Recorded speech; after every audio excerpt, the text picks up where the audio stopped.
انرژي چاینا افغانستان کې د انرژي برخه کې پانګونې ته لیوالتیا ښودلې ده. په سلامونو مو هرکلی کوم، زموږ یوټیوب چینل ته پخیر راغلی. که غواړئ په بشپړه توګه معلومات ترلاسه کړئ نو ویډیو راسره تر پایه وګورئ. د انرژي چاینا د جنوبي اسیا د څانګې اجرایوي مشر وانګ بو ویلي چې دوی په افغانستان کې د اوبو او انرژۍ برخه کې پانګونې ته لیواله دي.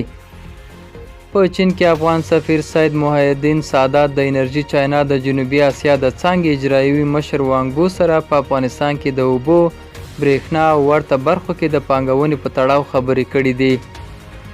لیدنه کې سادات انرژي چاینا ته بلنه ورکړې چې د لومړنیو معلوماتو او د اړوندو ادارو ته تخنیکي ټیمونو سره د خبرو لپاره خپل تخنیکي ټیم افغانستان ته ولیږي.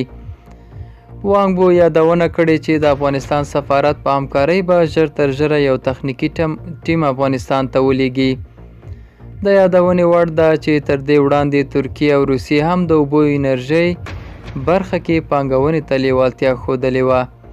دا و زموږ نننی چمتو شوی ویډیو. تر بیا ښه وخت، ښې چارې.